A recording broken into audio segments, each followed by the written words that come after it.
오늘 저희가 살펴볼 자료들, 정말 지금 한국 경제에서 거대한 쩐의 전쟁이 벌어지고 있더라고요.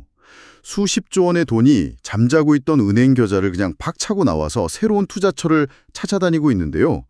이 돈의 물줄기를 잡기 위한 정부의 정책, 또 기업들의 생존 경쟁, 이게 막 뒤엉켜 있습니다. 이 거대한 흐름이 당신의 지갑에 어떤 영향을 미칠지 지금부터 좀 깊이 파고들어보죠. 네, 맞습니다. 이게 뭐 단순히 주가 지수가 오르내리는 그런 차원의 이야기가 아니죠. 개인 투자자의 심리 변화부터 정부가 경제를 어떻게 설계하는지, 또 기업들이 미래를 걸고 어디에 베팅하는지 이 모든 게 다 연결되어 있거든요. 오늘 저희는 이 돈의 흐름을 쭉 따라가 보면서 왜 은행들이 갑자기 연 20%짜리 적금을 내놓는지, 또 정부는 왜 배당주 투자를 장려하는지, 그리고 이 모든 것들이 저 멀리 있는 AI 데이터 센터나 핵융합 발전이랑 어떻게 연결되는지 그 큰 그림을 한번 그려보려고 합니다. 좋습니다. 그럼 그 거대한 흐름의 시작점부터 짚어보죠. 바로 머니무브 현상.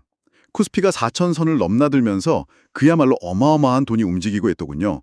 자료를 보니까 5대 시중은행에서 한 달 만에 무려 22조 원이 빠져나갔다고 해요. 22조 원이요? 네. 정말 엄청난 액수 아닌가요? 그렇죠. 특히 그 돈이 빠져나간 곳이 요구불 예금이라는 점, 이게 중요합니다. 이게 뭐 복잡한 용어는 아니고요. 우리가 원할 때 언제든 바로 뺄 수 있는 보통 예금 같은 그런 수시 입출금 통장을 말하는 거거든요. 즉, 장기적으로 묶어둔 돈이 아니라 언제든 투자할 준비가 된 그런 대기 자금이 증시로 빨려 들어가고 있다는 아주 강력한 신호입니다. 반대로 증권사 계좌에 쌓인 투자자 예탁금은 88조 원으로 사상 최대치를 기록했고요. 그러니까요. 어떻게 보면 한 세대 동안 안전의 상징이었던 은행의 위상이 막 흔들리고 있다는 거네요. 이제는 뭐 낮은 이자에 만족하느니 차라리 위험을 감수하고 수익을 쫓겠다. 이런 심리가 시장을 지배하고 있는 것 같습니다. 그런데 은행들도 그냥 앉아서 당하고만 있진 않겠죠? 연최고 20% 금리를 주는 8주만기 적금이 나왔다는 기사를 봤는데 솔직히 이건 좀 비현실적으로 들리거든요. 여기에 무슨 함정 같은 게 있는 건가요? 아주 날카로운 질문이십니다. 당연히 이게 지속 가능한 모델은 아니죠. 이건 은행 입장에서 보면 일종의 응급처방 혹은 시간 벌기용 진통제라고 봐야 합니다. 이걸로 돈을 벌겠다는 게 아니고요. 일단 고객의 돈이 은행 밖으로 완전히 빠져나가는 걸 막고 그 8주라는 시간 동안 다른 금융상품을 교차 판매하거나 어떻게든 관계를 유지하려는 그런 필사적인 마케팅 전략인 거죠. 그만큼 자금 이탈이 심각하다는 방증이기도 하군요. 바로 그겁니다. 돈에 두 개 구멍이 나니까 일단 손가락으로라도 막고 보자는 심정이군요. 알겠습니다. 자, 그럼 은행을 떠난 돈을 유치하려는 쪽, 증권사들의 움직임도 봐야죠. 특히 그동안 서학개미라고 불리면서 해외 주식으로 눈을 돌렸던 개인 투자자들, 이분들을 다시 국내 증시로 데려오려는 경쟁이 아주 치열해진 것 같아요. 네, 여러 가지 상황이 딱 맞물렸습니다. 최근에 원화 가치가 좀 떨어지면서 환전 부담 때문에 해외 주식 투자의 매력이 예전 같지 않거든요. 바로 이 틈을 정부와 증권업계가 파고드는 겁니다. 타이밍이 좋았네요. 그렇죠. 게다가 금융감독원이 증권사들의 과도한 해외 주식 마케팅에 제동을 건 것도 이런 분위기에 한몫했고요. 구체적인 유인책을 보니까 정말 파격적이던데요. 토스증권은 내년 6월까지 국내 주식 거래 수수료를 아예 안 받겠다고 선언했고 한국거래소도 수수료를 40%나 깎아줬어요. 신규 고객에게 현금을 주는 이벤트는 이제 뭐 기본이고요. 이건 뭐 투자자들을 모시기 위해서 거의 출혈 경쟁을 벌이고 있는 수준인데요. 맞습니다.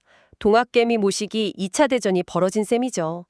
이렇게 시장 참여자들이 저마다 돈의 밀줄기를 자기 쪽으로 끌어오려고 치열하게 싸우는 동안 더 큰 그림을 그리는 주체가 있습니다. 바로 정부죠? 네, 정부죠. 그렇죠. 이렇게 거대한 자금의 홍수가 났는데 정부가 그냥 지켜보고만 있지는 않을 겁니다. 말씀하신 것처럼 정부는 이 돈의 흐름을 그냥 시장에 맡겨두는 게 아니라 아주 적극적으로 새로운 운하를 파서 원하는 곳으로 유도하려는 움직임을 보이고 있어요. 그 첫 번째 운하가 바로 배당주를 향하고 있는 것 같네요. 정확합니다. 내년부터 시행될 배당소득 분리과제가 바로 그 운하의 핵심 설계도입니다. 이게 왜 파격적이냐면요. 기존의 금융소득 종합과세라는 아주 큰 벽을 허무는 조치이기 때문이에요.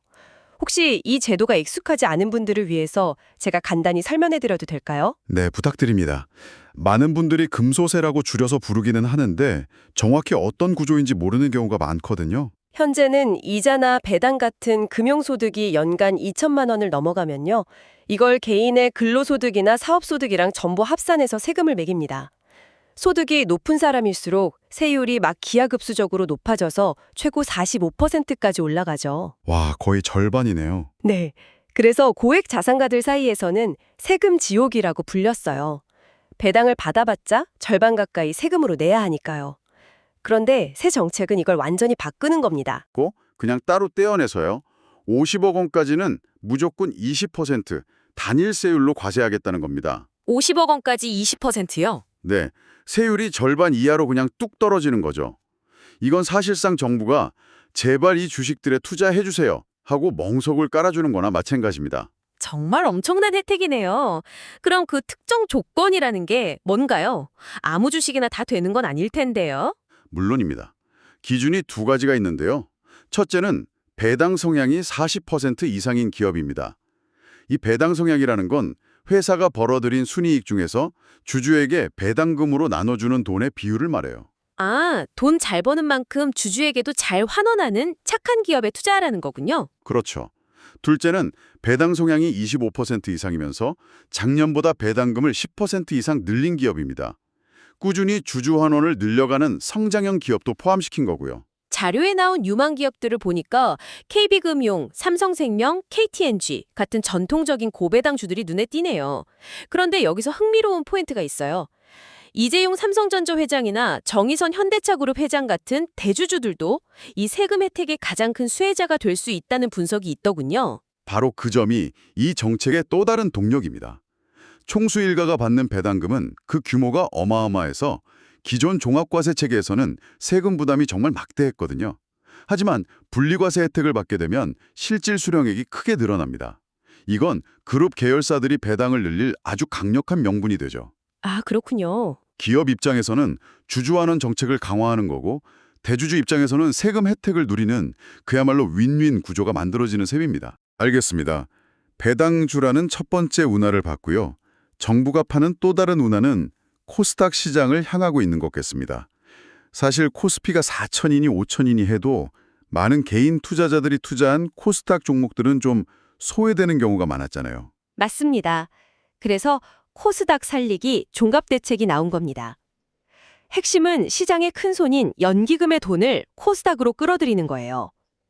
현재 국민연금 같은 연기금은 투자 성과를 평가할 때 사용하는 기준, 그러니까 벤치마트에 코스피 종목만 포함하고 있습니다. 벤치마크라면 일종의 성적표 채점 기준 같은 거라고 보면 될까요? 네, 아주 정확한 비유입니다.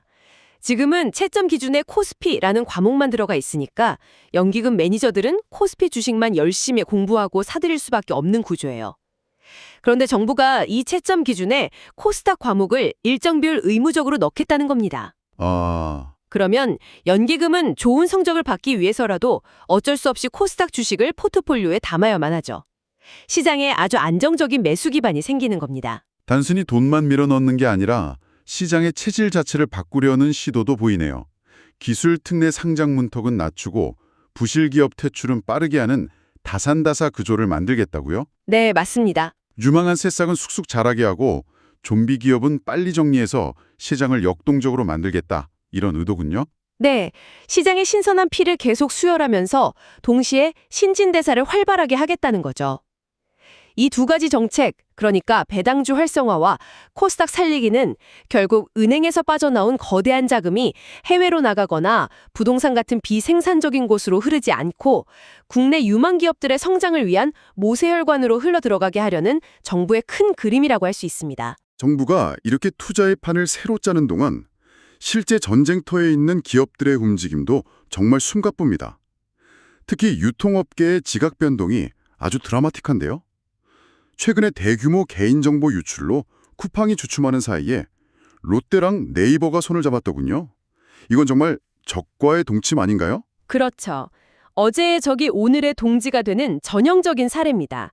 네이버와 롯데, 둘 다 각자의 영역에서는 강자였지만 신선식품 배송을 포함한 이커머스 시장 전체를 장악한 쿠팡 앞에서는 좀 고전하고 있었거든요. 이번 제휴는 서로의 약점을 정확히 보완해주는 전략입니다. 어떤 식으로 말이죠? 네이버는 월 4,900원을 내는 1,000만 명의 충성도 높은 유료 회원을 보유하고 있지만 자체적인 오프라인 물류망, 특히 신선식품을 다룰 인프라가 부족했죠.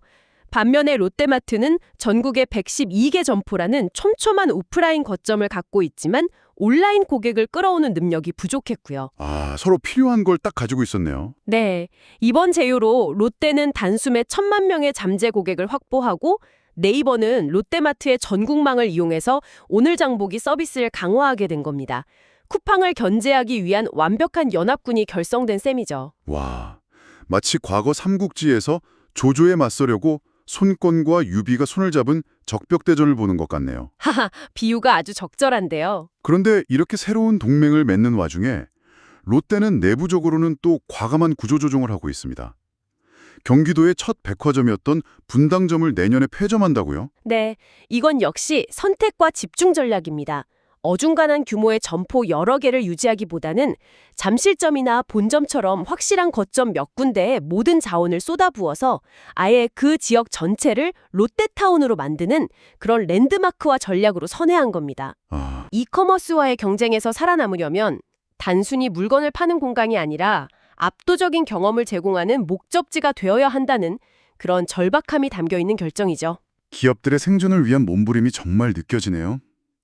자, 그럼 마지막으로 눈을 더 멀리 돌려보죠. 오늘 당장의 생존 경쟁을 넘어서 10년, 20년 뒤를 내다보는 거대한 투자는 어디로 향하고 있을까요? 아까 정부가 돈의 흐름을 유도한다고 했는데 그 종착지가 바로 여기에 있는 것 같습니다. 맞습니다. 정부가 발표한 국민 성장 펀드가 그 방향을 딱 보여줍니다. AI 반도체, 해상풍력, 전고체 배터리 같은 7개 미래 산업 분야에 앞으로 5년간 150조 원이라는 천문학적인 자금을 쏟아붓겠다는 계획인데요.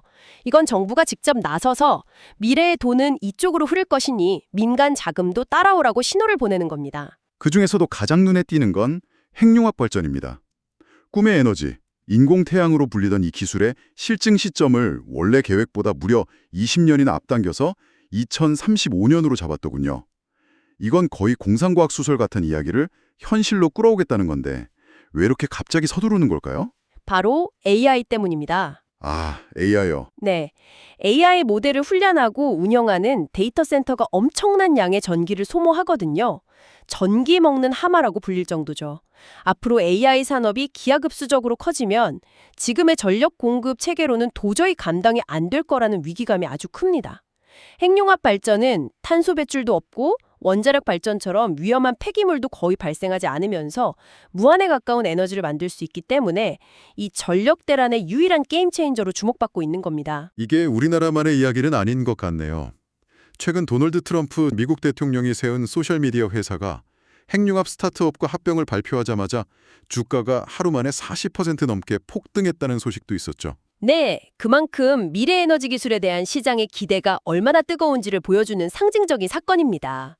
결국 오늘 우리가 이야기한 돈의 흐름은 단기적으로는 증시로, 중기적으로는 정부가 설계한 배당주와 코스닥 시장으로, 그리고 장기적으로는 핵융합 같은 인류의 미래를 바꿀 기술로 향하고 있는 거대한 여정이라고 볼 수 있겠습니다. 정말 그렇네요. 오늘 저희가 살펴본 자료들을 관통하는 핵심은 결국 변화와 기회였습니다. 저금리 시대의 종말과 함께 시작된 개인들의 거대한 자금 이동, 그 흐름을 국내 유망 산업으로 이끌려는 정부의 정책적 설계, 그리고 생존과 성장을 위해 과감한 합정연행과 미래 투자를 결정하는 기업들의 모습까지 돈의 흐름이 한국 경제의 지형도를 완전히 새롭게 그리고 있습니다. 오늘 나눈 이야기들이 앞으로의 복잡한 경제 뉴스를 읽고 또 당신의 투자 전략을 세우는데 중요한 나침반이 되기를 바랍니다. 그런데 오늘 자료를 속에는 이 모든 돈의 흐름을 뒤흔들 수 있는 또 하나의 중요한 변수가 있었습니다. 이재명 대통령이 금융지주 회장들의 연임 관행을 두고 부패한 이너서클이라며 이례적으로 강도 높게 비판했고 금융당국이 즉시 모든 금융사의 지배구조에 대한 전면 점검에 착수했다는 내용입니다. 오늘 우리는 돈이 어디로 흐르는지, 어떤 새로운 투자 기회가 열리는지에 대해 이야기했습니다. 그렇다면 여기서 당신이 생각해볼 마지막 질문은 이것입니다. 이 막대한 자금의 흐름을 통제하는 게임의 규칙뿐만 아니라 그 규칙을 집행하는 심판과 선수까지 바꾸려는 이 거대한 움직임은 과연 우리 경제에 더 투명하고 생산적인 결과를 가져올까요? 아니면 그저 새로운 권력의 재편으로 이어질까요?